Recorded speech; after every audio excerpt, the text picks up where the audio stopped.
Hello, everyone. Happy So What Day. Thanks for joining me here. I'm Ellen March, Content Director for Sulky of America, and this is So What, where we gather together, talk about what we're sewing, post our questions and comments, get feedback from each other. And I'm going to present some fun projects today. I had a hard time kind of narrowing it down, actually. So I have 3 projects to show you all, and hopefully one or all of them inspires you to create something for Thanksgiving or for dinner parties or really just everyday dining, sprucing up your table for the upcoming holidays. So if you are a first timer here, give me a thumbs up, give me those great emojis, post a comment or question in the live chat or in the comment box, depending on where you're watching from today. And if you do all of those things, whether you're a first-time watcher or a So What regular, you will be automatically eligible to win today's giftie. So each time we do a So What, we give away something special from Sulky to one lucky viewer who is watching and commenting and engaging with the post and all of those good things. So today's great gift, let me find it here, is our Fall Botanicals machine embroidery collection. So one lucky viewer is going to win this entire collection, and it's just such great motifs and designs for all the things we're going to be talking about today. You've got fall leaves, fall florals, a little mushroom, some gourds, absolutely the cutest thing. So that's our giftie for today, and I'm going to show it off in our first project. But before we get to Thanksgiving, I know, I'm always talking about how the holidays seem to come quicker and quicker each year, especially all the products in the stores, right? It seems like we're getting Christmas things in the stores in the summer. That's what it feels like anyway. But I think it's really because in the fall, the weather is so fickle, right? One day it's 80 degrees. The next day it's 12 degrees. It was very chilly for me this morning, so I had to grab a sweatshirt. But it's to be expected. We're in the throes of fall. So anything can happen. But, it's those 80-degree days where you walk into the fabric store, the craft store, the grocery store, and all of a sudden all the Christmas trees are up, right? Well, as sewers, quilters, crafters, creators, we do have to plan pretty far in advance because we like to make handmade gifts. We like to display our wares around our house for the holidays. And we need time to get all of these things done. So I want to make sure you are all registered for our next free webcast, which is our holiday mug rug in the hoop. We'll be making this adorable mug rug with Becky Thompson of Power Tools with Thread. And she is presenting this Designs by Juju in the hoop mug rug. She's also going to go over how to use a cutting machine for the appliques, and then how to pre-cut your appliques without a cutting machine. So it kind of streamlines the process of the mug rug because you're working with pre-cut applique pieces rather than stitching them down and cutting around the tacking stitches like we do with traditional in the hoop applique. So we're kind of expanding our skill set here with in the hoop projects. And it's really cool. She also uses Sulky Perfect Applique Fusible Web for these pre-cut applique pieces. And I find when you're doing it this way, you save a lot more fabric because sometimes when we're placing a fabric in the hoop for in the hoop applique, we end up cutting a lot of it away. So if we plan ahead and cut those applique pieces either with a cutting machine or by using the PDF, which both of those things will come with your registration for the free webcast. You'll get to play around with your cutting machine using these files, or you can simply print out the PDF and kind of play around with your pre-cut applique pieces. I forgot where I was going with it, but at any rate, we're kind of expanding our skill set and learning something new conserving a little bit more fabric. And if you happen to purchase the kit that goes with this event, you'll see all these great fabric prints. This is a brand new collection from Art Gallery Fabrics. It's called Christmas in the City. Really cute motifs. There's some Santas, some snowmen, some fa la la la la. You also get some batting to give some nice loft to your finished mug rug. Lots of sulky thread, some organ needles, the perfect applique, and the soft and sheer stabilizer, which is what we're going to build our mug rug in the hoop onto. So everything you need to create your mug rug. Now the mug rug comes in lots of different sizes. You can make a small one. I think the smallest one is maybe the 5x7 size. And then it goes all the way up to 9x12, which is almost like a placemat size, really. So you'll get enough fabric in the kit to make the largest size. So if you want to make some smaller ones and you're using Becky's method of conserving this fabric and pre-cutting your pieces, you'll have some left over to possibly make a smaller size as well. Okay, so I have a video from Becky. She's welcoming everybody to the webcast, and you'll get to see kind of her teaching style and how fun she is. Also, I want to mention, she does mention something that's incorrect in her video. She says that when you register, you're going to get all the design files, and that's not true. You will get the design files when you purchase a kit. So Julie Trieb of Designs by Juju has provided the design files free for everyone who buys a kit. So awesome bonus there. You'll get them in all sizes, in all formats, plus an instructional PDF so that after you view the webcast, you have these materials to refer back to. So an awesome bonus for purchasing the kit is that freebie design. So I just want to reiterate that Becky mentions that you'll get the design files when you register for the event, and that's not true. What you get when you register for the event are those cutting machine files, the SVG files, as well as a PDF for those applique pieces. These are kind of to play around with, to learn the technique and follow along with her in the webcast. So you do not need a cutting machine in order to participate. However, you will need an embroidery machine because this project is all done in the hoop.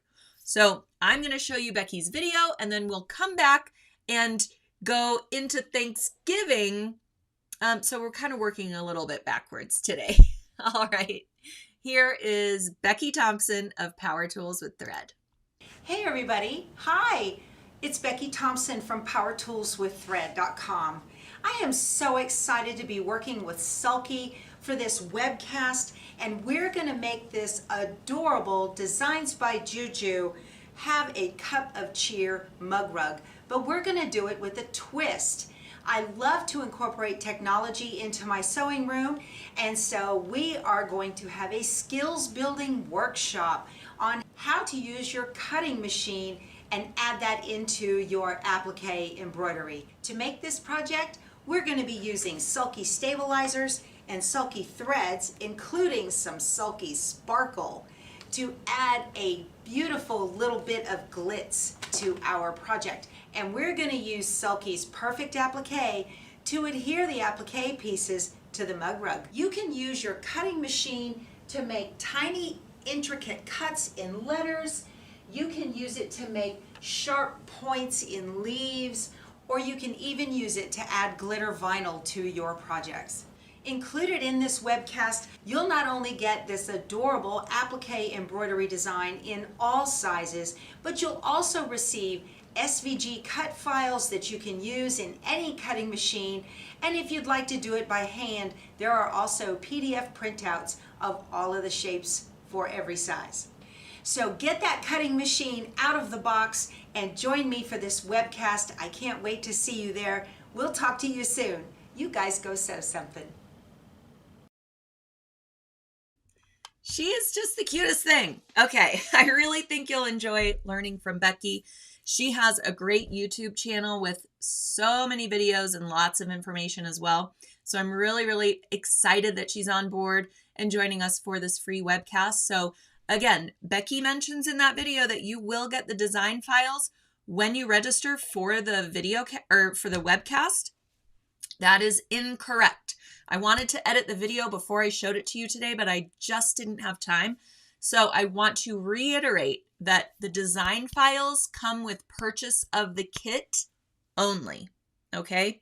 So with registration, you will get the SVG cutting file as well as the PDF file if you don't have a cutting machine, and that's what you can use to follow along with the webcast when we present it on November 8th at 2 p.m. Eastern Time. All right, so I hope you all are registered. Grab up a kit. They're already on sale. In fact, whoops, that's not the kit. This is the kit. They're already on sale right now, and they will be on sale until midnight on the day of the event.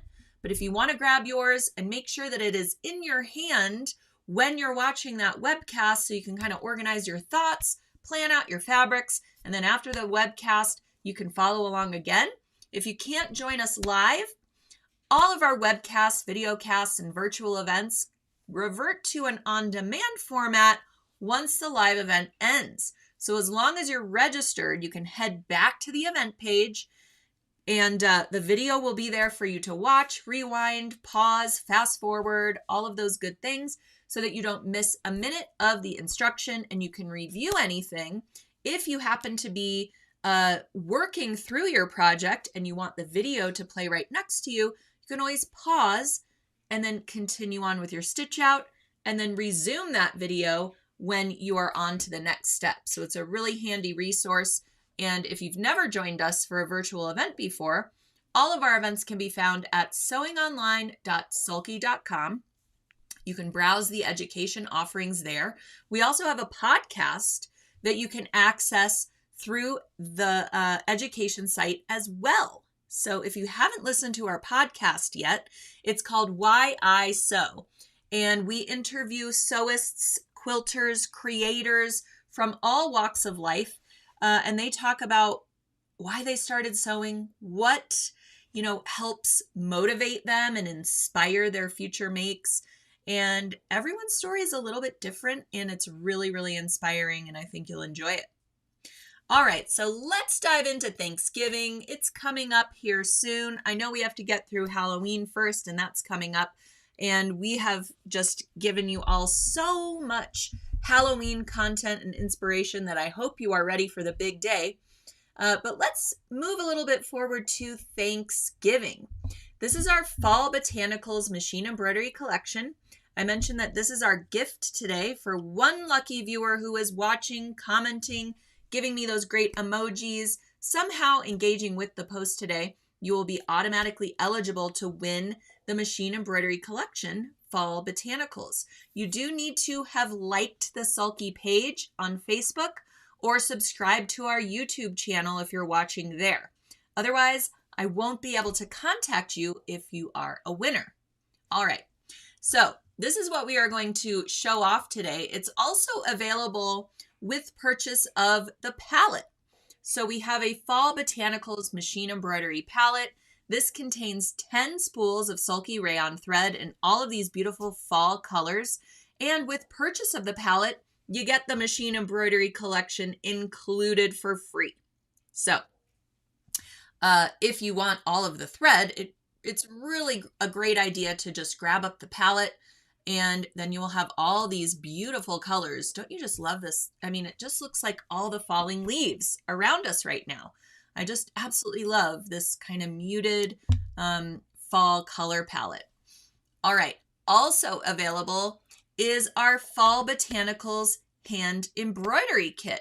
So if handwork is more your thing, you can grab up the hand embroidery kit and you will get all of those designs in hand embroidery formats, as well as 10 spools of Sulky cotton petites thread. The petites thread is our 12-weight cotton, and this is really what we prefer for handwork. One strand of this thread is equal to 2 strands of traditional embroidery floss. So you get really great coverage, plus it comes on a snap spool, so you can easily contain your thread ends. You don't have to contend with all of the floss skeins and the knots and all of that. Also, you will get some stick and stitch stabilizer. and we have already printed a couple of the designs on there for you so you can try it out. And you'll also get a sheet of Sulky Felty, so you can get right to the stitching, sew up a small pillow, a little ornament, a little hanging leaf, something of that nature, and you'll have a really good time with those designs. But today I'm going to show off the machine embroidery version of these designs. These were all created by Yulia Anderson. She is an amazing embroidery design artist, and she collaborated with us on this collection as well as our holiday cheer embroidery collections, which are also available by hand or machine.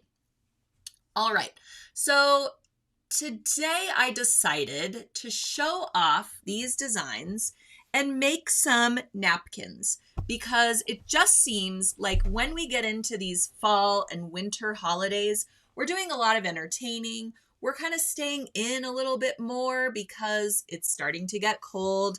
And so we want to spruce up our homes a little bit for these holidays. So I thought making our own napkins would be a great idea for Thanksgiving and beyond. So just think of this tutorial as really a method for making these super easy, quick napkins. And then you can showcase the designs that you like. What's great about that design collection that comes with all of those designs is that you could put a different motif on each napkin corner, and they all can coordinate. You can also choose different fabrics. Dive into your fabric stash and choose all the fallish colors for the front and back of the napkins, and then choose a different design for each one, and they all coordinate, and you're using up your fabric stash, and you've got reusable napkins, so a little less paper going into the recycle bin or the landfill. So another great thing about this style of napkins, super easy, like I mentioned, is that they're reversible. So you can do one side on one side of the napkin and either just a solid fabric or another design entirely on the other side. So it's totally up to you how far you want to go with your napkins and what fabrics you want to choose and designs and all those good things. All right, so we're going to be making these cute little fall themed napkins with the gourd design.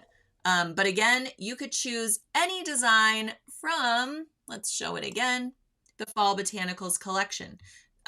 They're slightly different in size, but they're all relatively similar, so they would all fit on your napkin corner. I also linked directly to the napkin tutorial, which we have on the Sulky blog right now. So after you watch today's live stream, you can head on over to the Sulky blog, get all the dimensions for the napkins that I made, the supply list, the directions, everything is there for you with lots of pictures to guide your way.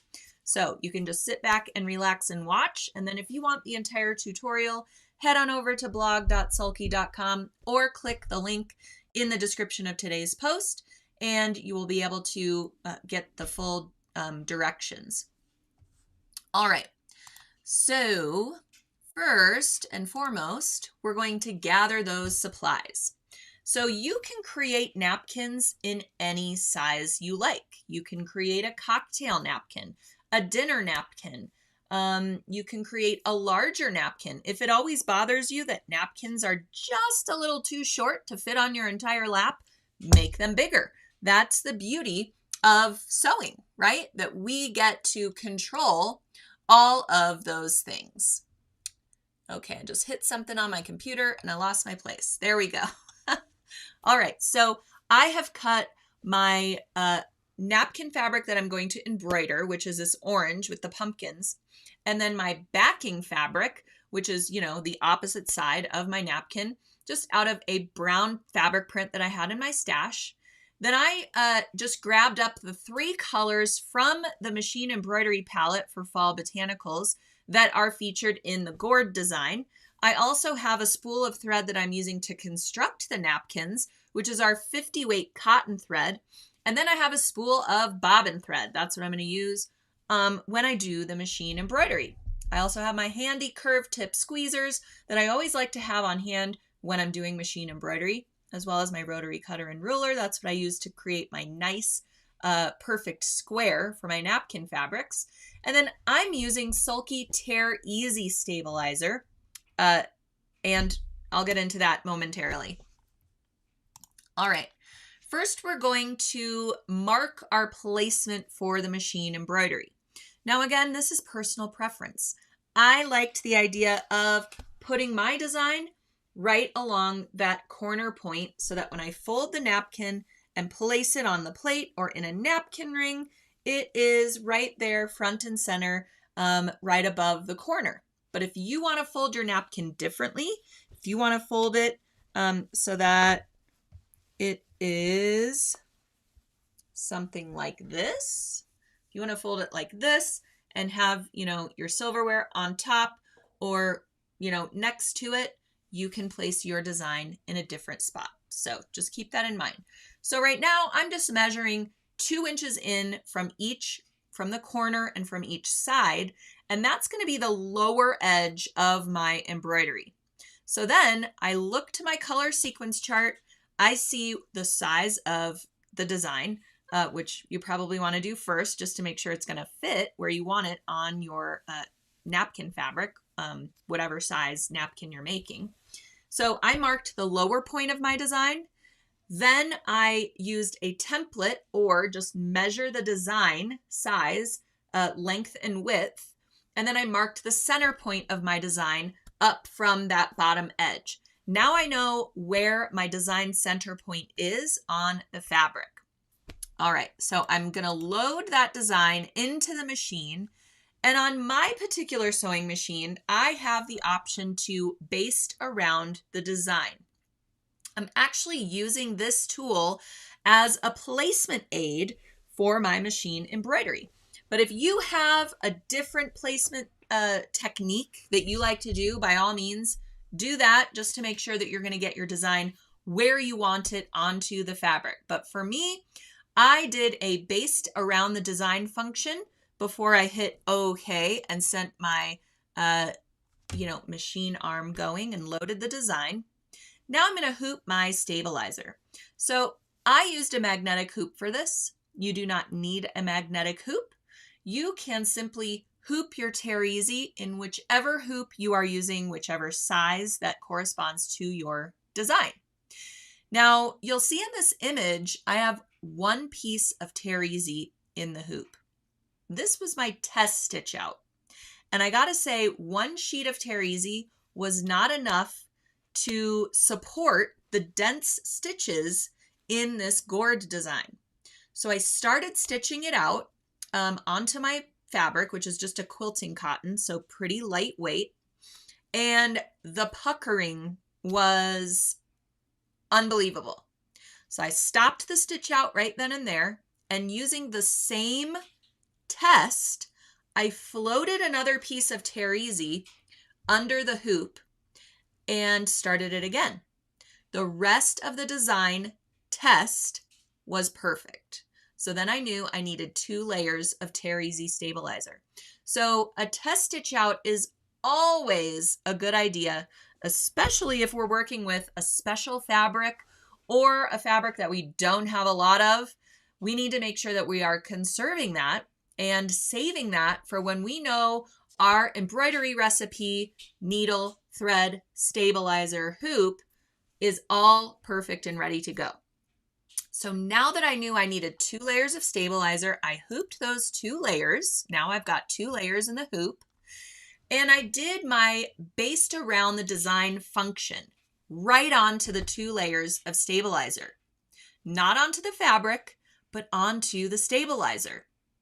Now I know exactly the outline of my design, and I can place my napkin fabric over the hooped stabilizer, centering my design crosshairs in the hoop.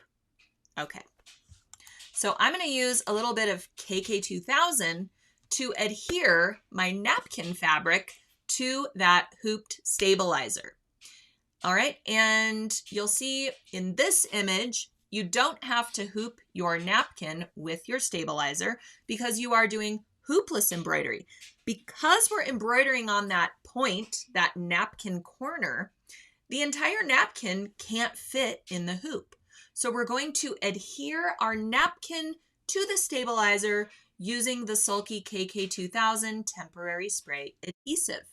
Make sure that you're centering those crosshairs that you marked on your napkin fabric in your little basting square, and then you're good to go and start the embroidery.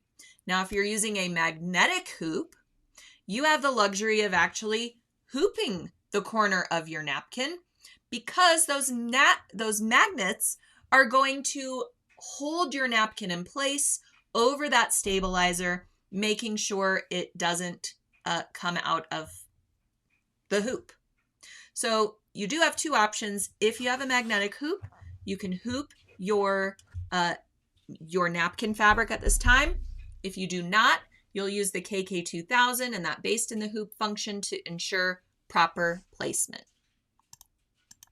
All right, so you'll see with the magnetic hoop, I actually was able to hoop the napkin. Notice how all of the fabric does not fit in the hoop, but it doesn't really matter when you're working with a magnetic hoop. These things are genius, okay? I'm in love with the magnetic hoops now. I'm not sure I'll go back to my regular hoops, but that's a conversation for another time. So if you are using the hoops that came with your machine and they are not magnetic, your napkin fabric will not be in the hoop. It'll be floating above, stuck to the stabilizer that's in the hoop. All right. So now we're just going to embroider the design. Make sure you're clipping those jump threads with your thread changes. Notice I'm using my curved tip squeezers here. That is my go-to for clipping jump threads, because that curved end, mine are next to my stitch out I'm working on right now, that curved end means that the tip is not going to accidentally pierce your fabric when you're trimming those threads in the hoop. Who out there has a curved tip squeezer? I know you love it. Also, it has this spring action ergonomic handle that makes it so easy to get in there and clean up all of your threads. Okay, so once your design is complete, notice my stabilizer is still intact. My design is sitting proudly on top of the surface of the fabric. No puckering whatsoever. It's an absolutely perfect stitch out. Let's give it a round of applause. That's my favorite sound effect. Okay. Now we've got to remove our stabilizer. And when we have multiple layers of stabilizer, it's very important to remove them independently. You don't want to grab all the layers and start tearing it away beyond the stitches, because that is just too thick. It's too much for the fabric to withstand and the thread. So you run the risk of the thread, the right side thread, kind of coming towards the wrong side because you're pulling on it too much. Then you'll get puckers. We don't want puckers. So remove those layers of Tear Easy one by one. Then we're going to have a nice clean back, and we just need to give it a little bit of a press around the embroidery. I always try to steer clear of the embroidery stitches with my hot iron, or you can use a press cloth and press from the wrong side. But in general, we just need to remove any hooping marks, any folds that maybe we created in order to match up our embroidery design with the crosshairs on our hoops, that kind of thing. So just make sure it's nice and flat. And somebody asked if I pre-wash the fabric. So when I'm doing napkins, placemats, even some table runners that I know are going to get a lot of wash, a lot of wear, a lot of use, I pre-wash my fabric. I want to make sure, we were just talking about pucker-free embroidery. I want to make sure that my fabric has done any shrinkage it needed to do for that first wash. We remove the sizing, anything like that. I pre-wash it. I press it so it's nice and ready to go. That way, after the napkin is used and it gets thrown in the wash, there's no shrinkage after the fact coming around and causing more puckering around my embroidery.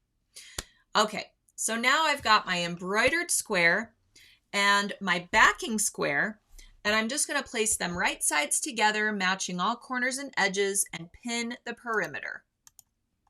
And now we're just going to sew the perimeter, and we need to make sure that we are leaving an opening so we can turn this guy right side out. All right, so after sewing the perimeter, making sure we have that opening, we're going to clip our corners up to but not through our stitching line. This is going to give us those nice crisp corners of our finished napkin. No bulkiness in there. So you want to clip your corners. Here it is clipped off. And then we're going to trim our seam allowance. So I believe I used a 1/4 inch seam allowance for the napkins. And I trimmed them all the way down to 1/8 of an inch so that, again, we don't have any bulkiness on our napkin edges. And if you're using a lighter fabric on one side and a darker fabric on the other, then you don't want to have a shadow of your wider seam allowance going beyond that stitching line either. So just kind of keep that in mind as well. Okay, trim your seam allowances, but where you have that opening, we're going to leave that 1/4 inch seam allowance. So make sure when you're trimming, be aware of where that opening is. You could put some pins in there. So when you're going across with your rotary cutter, you have a mental note. Okay, leave my seam allowance along that opening alone. And that's just going to allow us more room to groove when we turn our seam allowance to the wrong side and then top stitch. So remember that. I always forget to do that. I just get, rotary cutter happy, and there goes my seam allowance. And it's just a little bit more of a struggle when you're turning it right side out, or turning your seam allowances to the wrong side rather. So now we're going to flip it to the right side. We've got our opening allowance, so we need to tuck that in nice and tidy so it's straight. And we're going to give it another press because now we've created some more wrinkles by turning it right side out. So we'll give it another press, making sure that our seams are nice and crisp and our seam allowance along the opening is toward the wrong side and nice and flat and even. And then we're just going to top stitch the entire napkin. And the top stitching is going to close that opening that we had with our allowances to the wrong side. And Kathy's asking, does it matter where you leave the opening? Honestly, not really. It's so inconspicuous. I don't even know where my opening is. I think just in case your edge is not as straight as the others along that opening, because sometimes it's kind of hard to achieve that, put your opening on the other side of your design somewhere.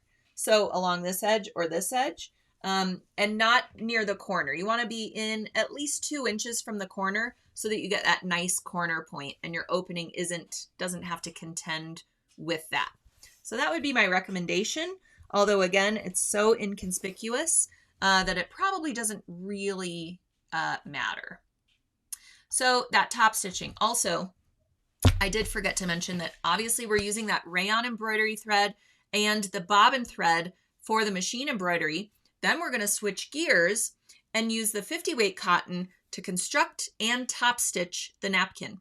If you would like, you can use the rayon thread for top stitching, and then it'll kind of match or go with your embroidery. It'll be much more visible and have that nice sheen that the rayon does.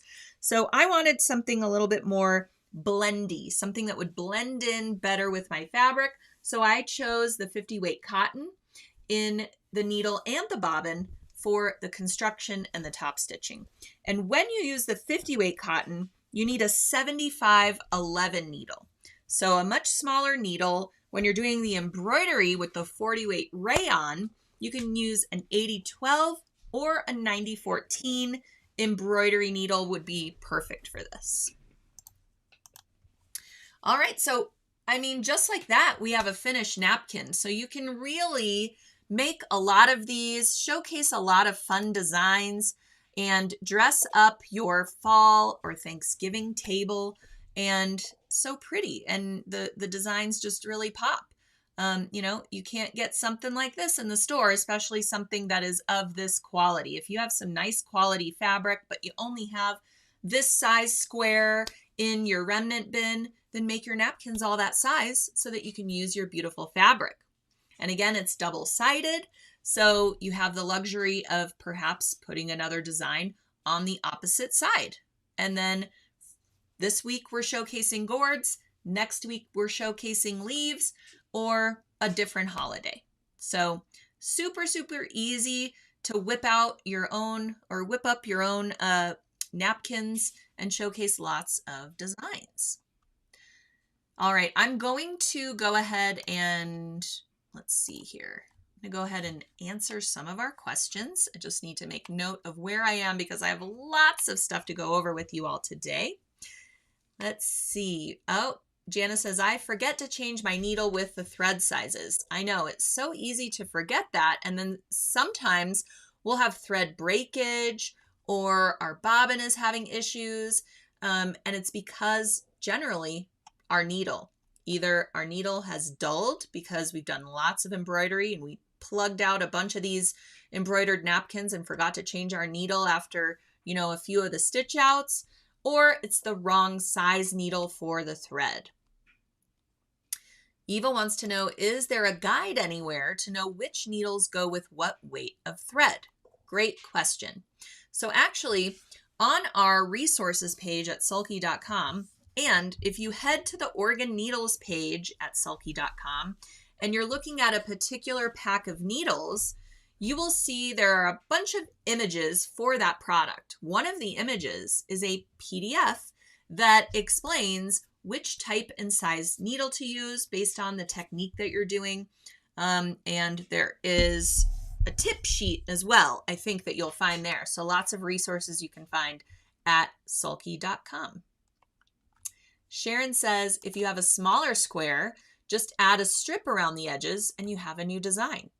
Great idea. That's the good thing about a lined napkin. Sometimes you'll find really cute napkins at the store, but the whole back of the embroidery is exposed. And that's no fun, right? So a lined napkin, hides all of our bobbin stitches and also gives us an opportunity to showcase a different fabric print. So since it's lined, you can do a pieced front. If you have a favorite fabric and it goes with your gourd design, you could do some diagonal piecing and then feature some different fabrics on the front.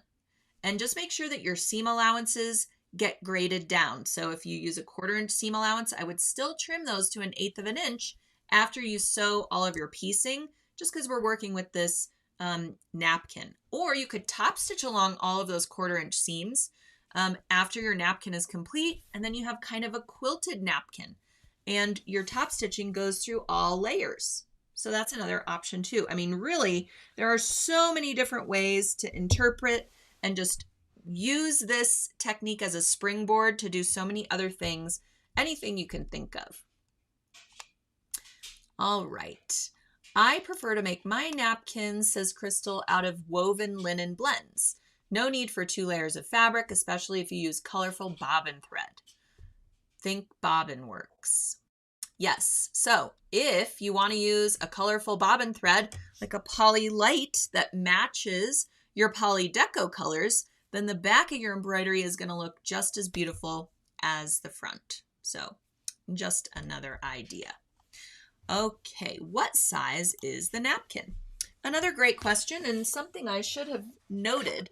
Again, all the directions, sizes, supply list, all of that is in the blog post. But let's see. Mine is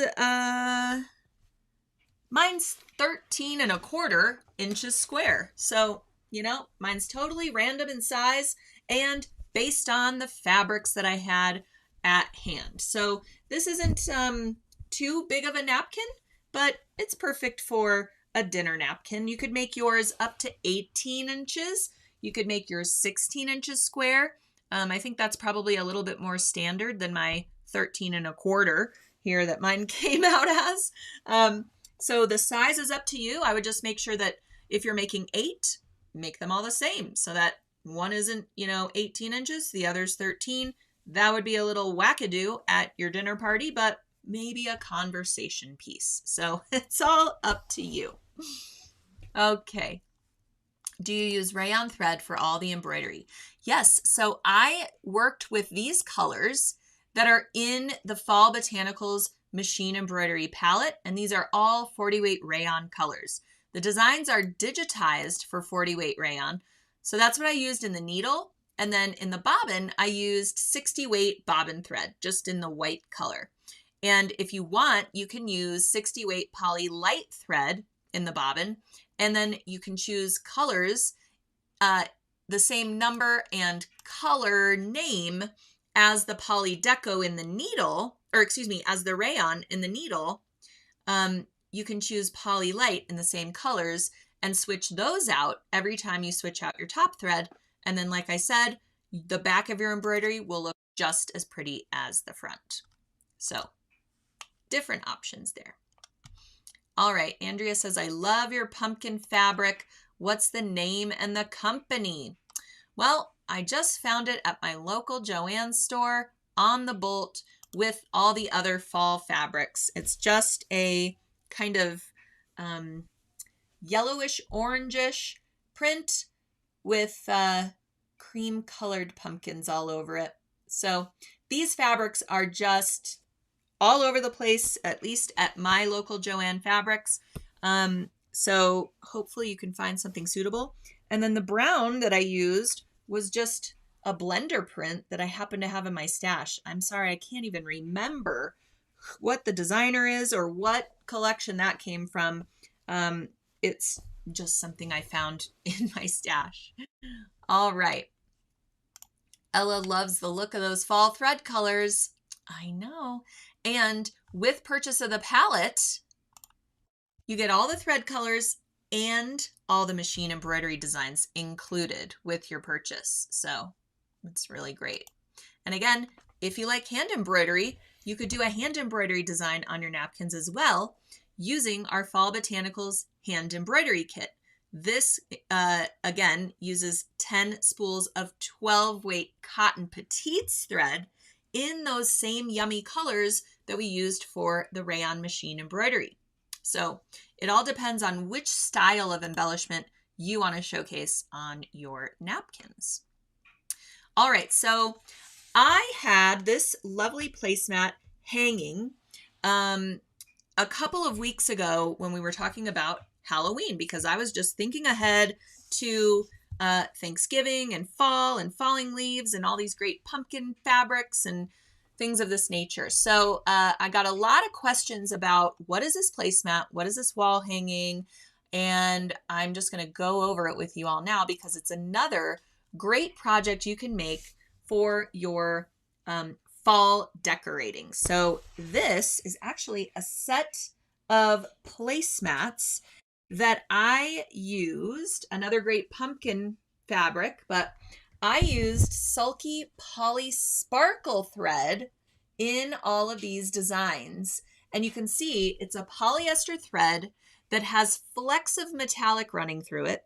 So it's not super in your face metallic-y, but it just has this subtle sparkle to it that's really, really fun. So these are large scale outline only quilting motifs that I found at designsbyjuju.com. And it's a whole collection of Thanksgiving designs, and I'll show them to you in a moment. I link directly to the post for the directions for this placemat as well in the description of today's post. So if you're not seeing all of the links to all of the tutorials, be sure to hit that little see more button and the whole description will pop out for you. You'll find links to all the products I'm talking about today, as well as the full tutorial for these cute projects. So for this one, we need some batting for our placemat. We need some beautiful fabrics. I just used solids for the center panel.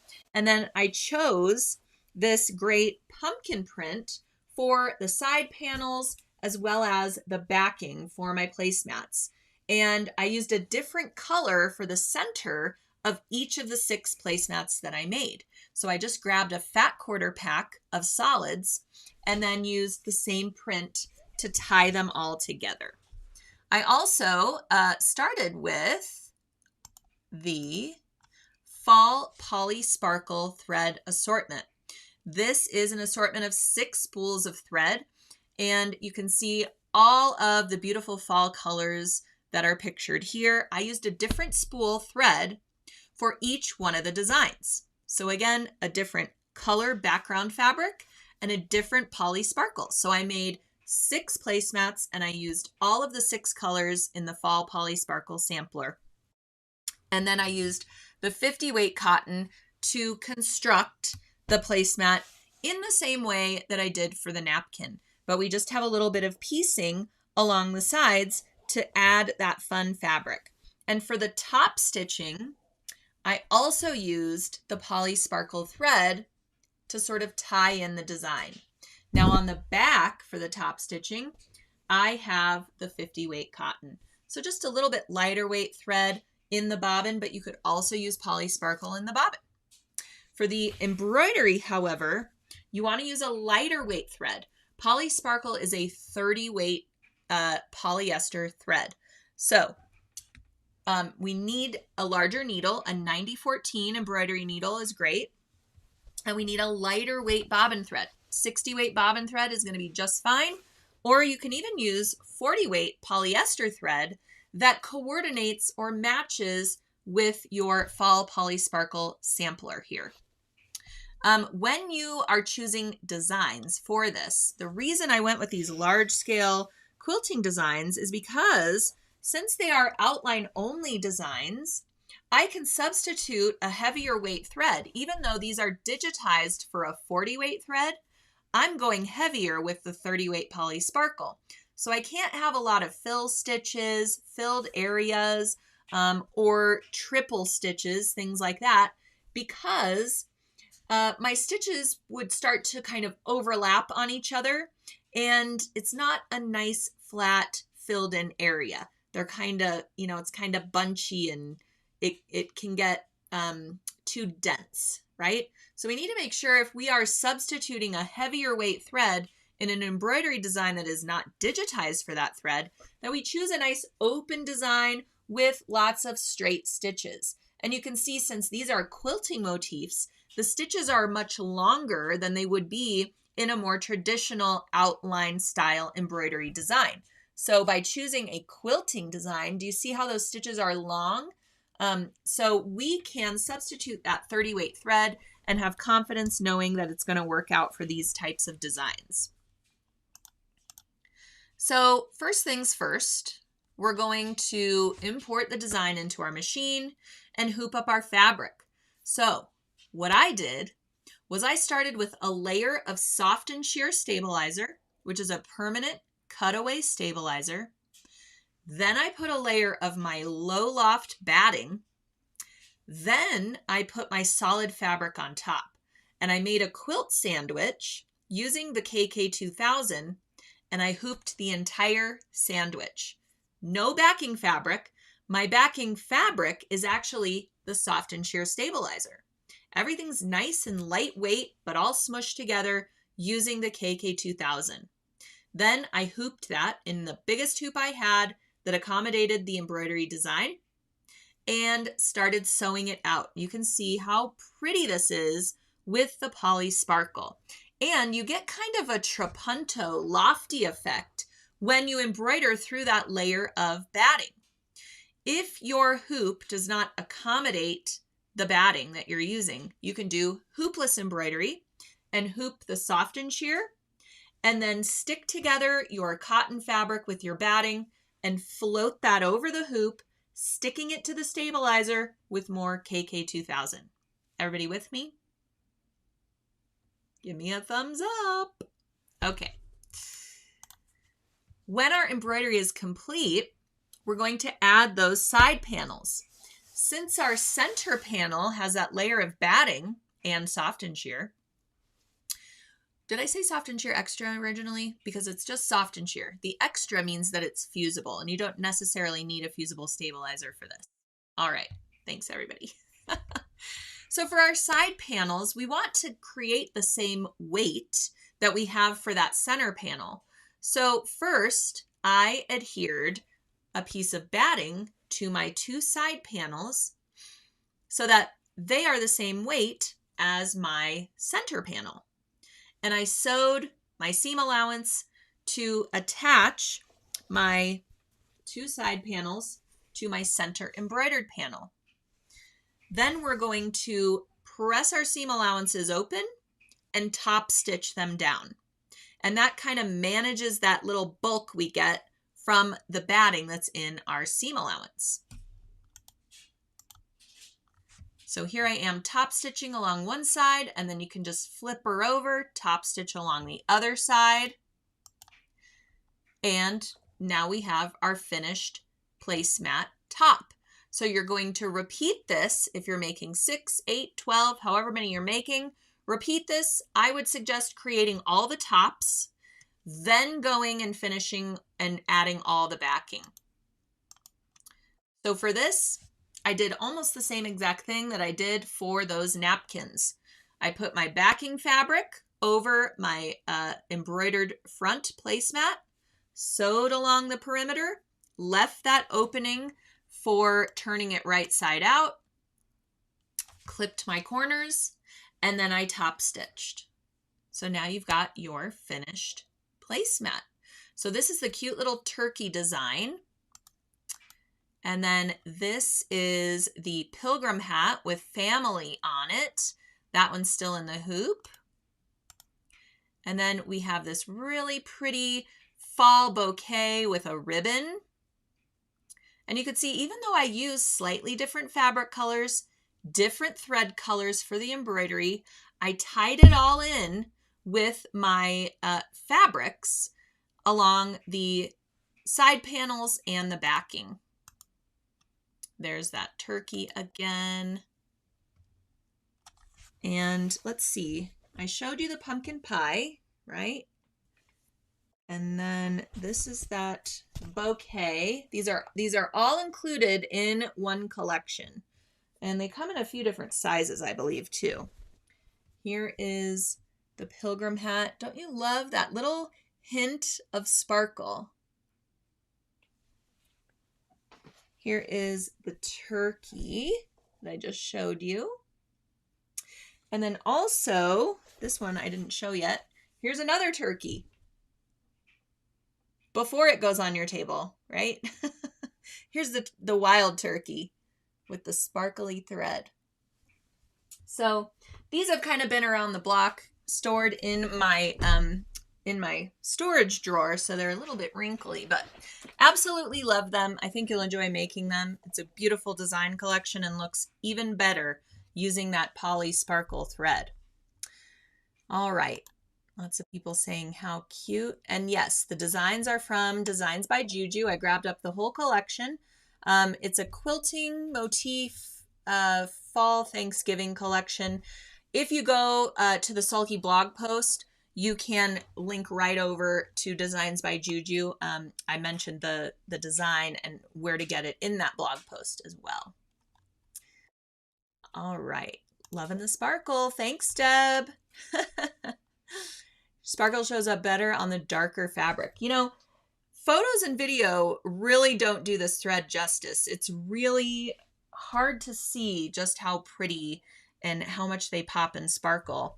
And the great thing about poly sparkle thread, it sews just like a polyester thread. So you don't have to take all these precautions and machine adjustments into account like you would if you're working with the original metallic or hollow shimmer or sliver threads, which are also beautiful. All right, Linda says, I probably already own the designs as Juju is my favorite designer. I know, us too. She's so talented. All right, so my last project I want to share with you is some more thankful wall art to spruce up your home. So this is our thankful hoop art. And, you know, I wanted to bring you a little bit of quilty project, a little bit of machine embroidery project, and now we've got a handwork project. So no matter what your favorite craft of choice is, there's something for everybody today. So this thankful hoop art, we're going to start off again, by gathering our supplies. And if you want to grab up this leaf template, you can grab this through the blog post. So again, in the description of today's post, there's a link for all 3 projects I'm going through. If you head on over to the Thankful Embroidery Hoop Art, you'll find this PDF that contains all these great leaf shapes and motifs. So we're going to start off with that. I just printed it on regular 8.5 by 11 sheet of paper. I also grabbed up a blendable thread. This is a 12 weight cotton petites thread in a blendables variety. I think it might even be called Fall Harvest or something similar. So look for those names because this thread contains all these great colors in all of the falling leaves. I also gathered up some felt sheets, and this project was made before we had Sulky Felty. But now that we have that, you can grab up our heathered Felty pack or even our rainbow Felty pack, and you'll have some great colors to choose from to create your falling leaves hoop art.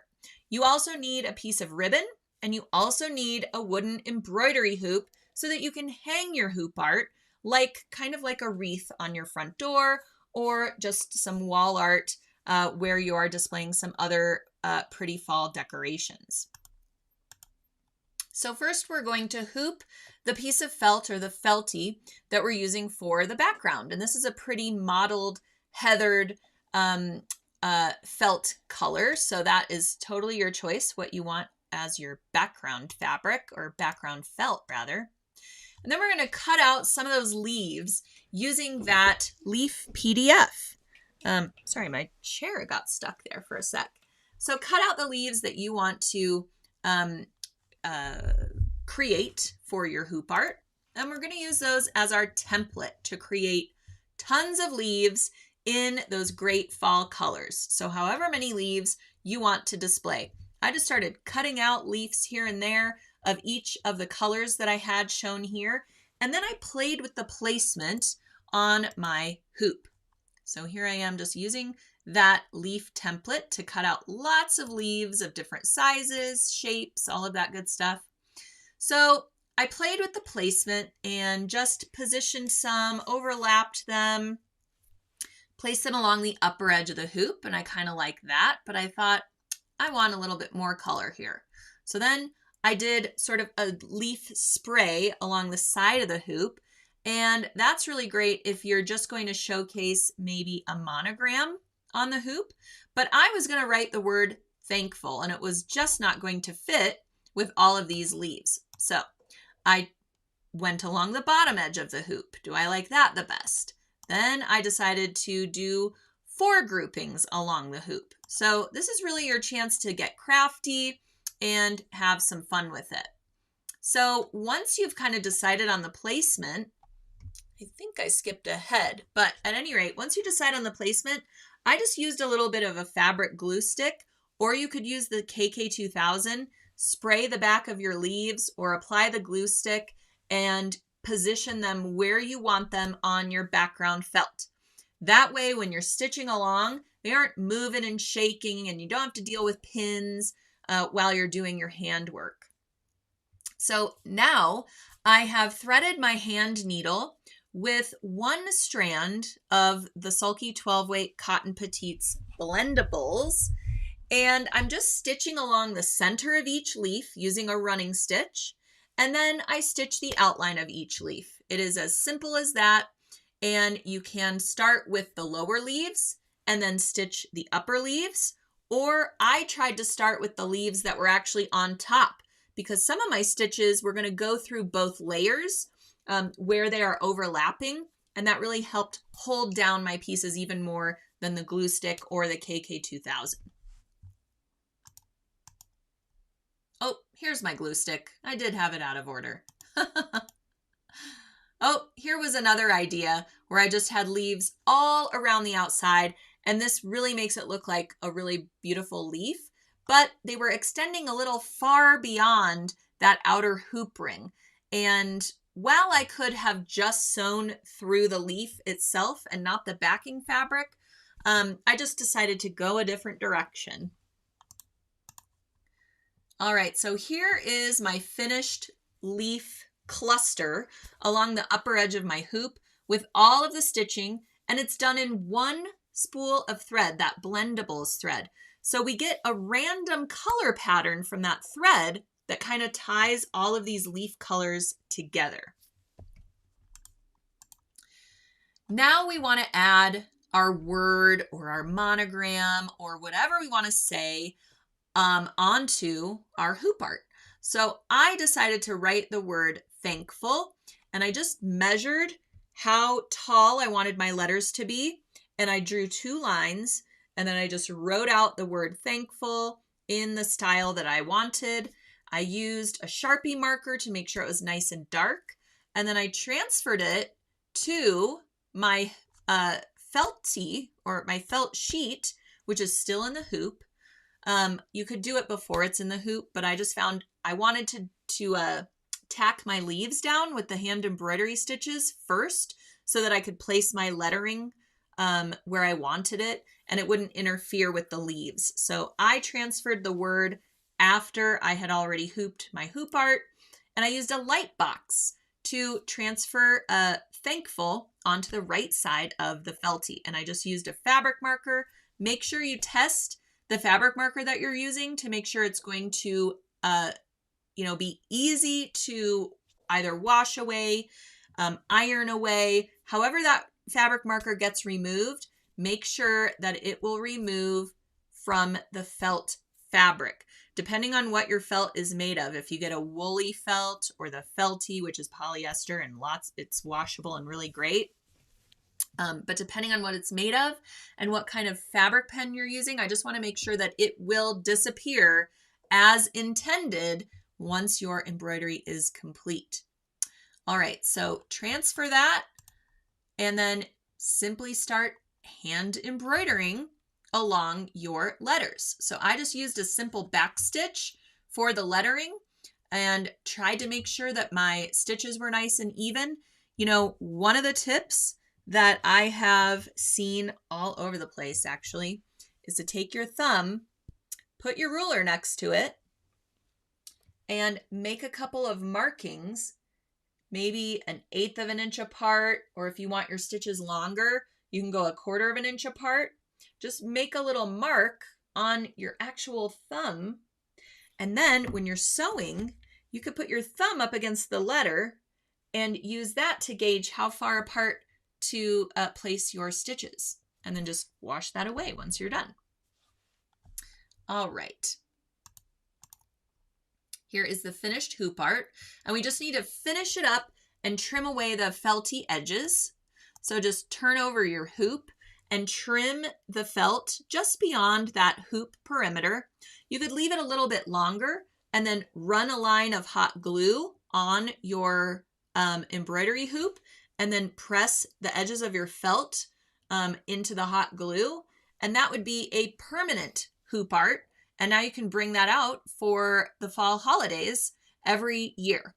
Or if you want to be able to reuse your hoop, simply just trim just inside of that outer edge and then add your ribbon and hang it right up. That's the beauty of using felt as well, is the edge isn't going to fray. So it's going to be nice and straight as the day you cut it after, many years of bringing it out for the fall holidays. So then you just tie on your ribbon, add it to your door or your wall, and it's done. So fun. And this is a great project to get the kids involved too. If they need something to keep themselves busy on Thanksgiving or when the relatives are over or during the dinner party, they can do some hoop art. It doesn't have to be in a big 10-inch hoop.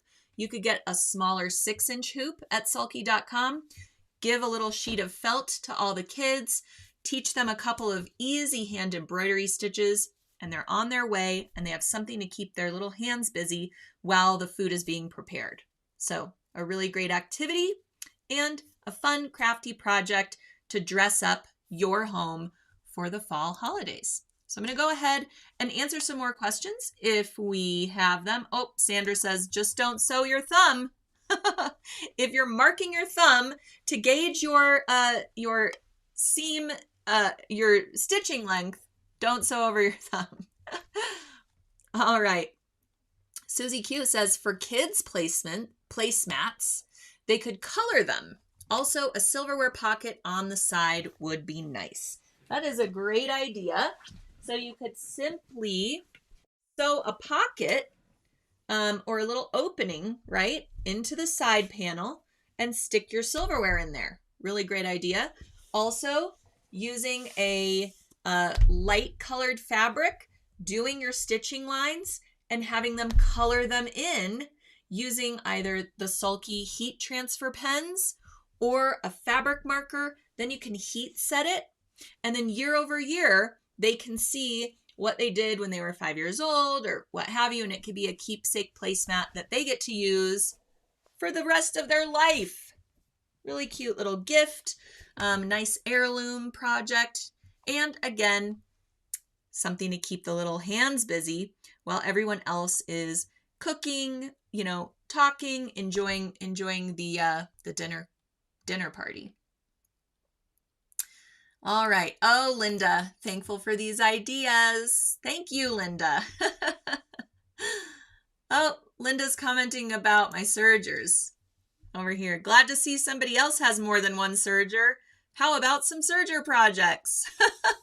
We have some great serger education at sewingonline.sulky.com, and we are building that library. So we're going to have some more coming your way very soon. So thank you for saying that. D says, would you recommend using a friction pen for the lettering?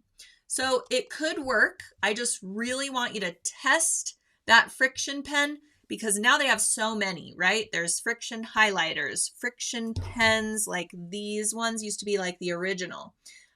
They also have some other different points and tips to friction pens. So I highly suggest you just test it on, the outer corner of the felty that you're going, or the felt sheet that you're going to cut away after your embroidery is complete. Test it on that. Give it some heat from your iron and make sure it goes away because you just never know. And sometimes the friction pens react differently on dark colored fabrics than they do on light colored fabrics. So keep that in mind as well. And if you're going to hang it on your front door and you get a cold snap, the marking could come back because it's removed with heat, but sometimes it can come back in extreme cold. I know, bizarro. Okay. The lettering style has a welcome feeling. Fantastic. And if you're not confident in your own handwriting for the hoop art, you could just type out your lettering on your computer, print it out, and then transfer that to your felt sheet. So you could choose a really fun font or a really basic font and follow that as well for the lettering. Okay, using a glue stick or KK2000 is a great tip. Excellent. Susie says, what does the weight mean? Is 30 weight thread lighter than 40 weight? Actually, it's the opposite. So the smaller the number, the smaller the weight of thread, the thicker it is. So when you go from 40 weight to 30 weight, you're going to a thicker thread. When you go from 30 weight to 12 weight, you're going even thicker. A 60 weight is going to be lighter than a 40 weight and all the rest. Okay? And then for needle size, you need a larger needle with a bigger number for the heavier weight thread. So as the thread number goes down and gets thicker, the needle size goes up and gets bigger. So we get this question a lot, and it is so difficult to grasp because it's just not intuitive the way it is set up like this. But the more you do that, the more you watch this program as well, the more it will just kind of be ingrained to go up with needle size, the thicker the thread, and the lower the thread number, the thicker it is. Okay. Let's see. I love doing handwork on felt. The variegated thread just adds another dimension to your stitching. It really does. And the Blendables thread, The difference, Linda's asking, what's the difference between blendables and variegated? So blendables are randomly dyed every 2.5 to 5 inches across the thread length. So you don't get a repeating pattern if you're doing, let's say, straight line quilting, or even top stitching, where you can anticipate the color of thread that's going to come next when you're using a variegated thread. The blendables are totally randomly dyed. So no other thread is like this. It's really unique and really neat and a great way to add lots of color to your quilting and even embroidery without having to change thread colors. And I think the blendables are so perfect for fall designs when we have the changing leaves and just the changing of seasons, and then you have this changing thread color. It's just so beautiful. You should really, really try them. They come in the 30 weight cotton thread as well as the 12 weight cotton thread as well. Okay, can you use the cotton petites in an embroidery machine for a hand-stitched look? That is a great question. The cotton petites, this is a very heavyweight thread. It's the 12 weight thread. So if you're using it for machine embroidery, you have to be sure that that embroidery design is digitized for a 12 weight or heavyweight or thick brushed design. It will say one of those things in the description of the design. You can also reach out to the design company and say, hey, can I use a 12 weight thread for this design? Because if you try to substitute a 12 weight thread in a design that's digitized for 40 weight, the thread is going to be too thick for the length of stitches as well as how close those stitches are placed together. So if you think about your needle going back and forth to fill in a design, and you're using a lightweight 40 weight thread to fill in that design, now you're using a 12 weight and the thread coverage is much greater. So your design, your subsequent stitches might start stitching over itself in areas. It'll cause a lot of density. Your bobbin thread will also get dense. Your needle is trying to penetrate through all these layers now that it wasn't anticipating or wasn't digitized to do. And you could get needle breakage, bobbin buildup. Your upper thread will overlap itself, so not really the look you're going for. Does that make sense? So you need to make sure you're choosing a design that is going to accommodate. It's going to have less fill stitches underneath, less, or not fill stitches, less underlay stitching, because the more underlay, the thicker your design is going to be as well. So keep all of those things in mind. I would almost recommend going to the 30 weight cotton blendables for a hand stitch look, but you still need to choose a design like the quilting design that I use the Poly Sparkle on, where the stitches are going to be longer, it's outline only, and do a test stitch out and make sure that that 30 weight thread is going to perform well in a 40 weight design. Does that make sense? All right. Lots of numbers. I know it's hard to follow sometimes. All right. Let's see. If I'm doing a satin stitch applique on the sewing machine, not embroidery machine, should I use a thicker thread like 30 weight so I get better coverage? Yes, you certainly could do that. Now, I would place my satin stitches a little bit farther apart, so a little bit longer than I would if I was using a 40 weight or 50 weight or 60 weight thread to do those satin stitches.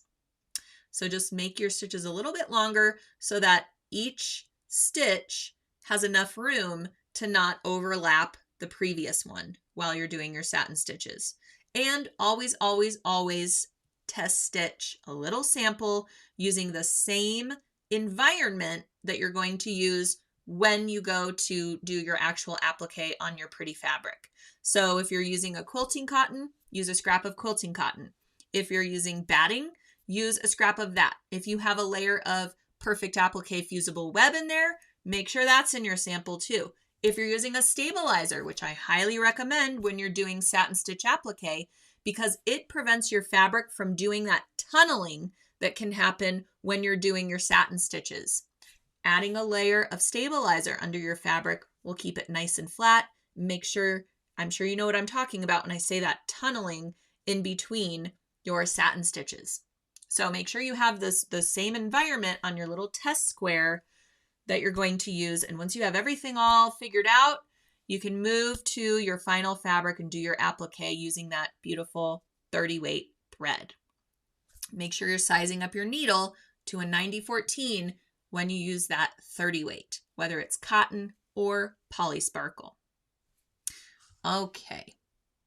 So I might be caught up with the questions. If I am not, you can always email us at info@sulky.com and we can get back to you there. We will also go in and try to address all the questions in the chat. Let's see, Barbara says, I love all the projects. Now, if I could only find more time to do them all. I know, the struggle is real. Well, I hope out of today's 3 projects, something inspired you to go create on your sewing machine today and through the weekend until we see each other next week for another So What. Again, be sure to register over at sewingonline.sulky.com for our holiday mug rug in the hoop with Becky Thompson of Power Tools with Thread.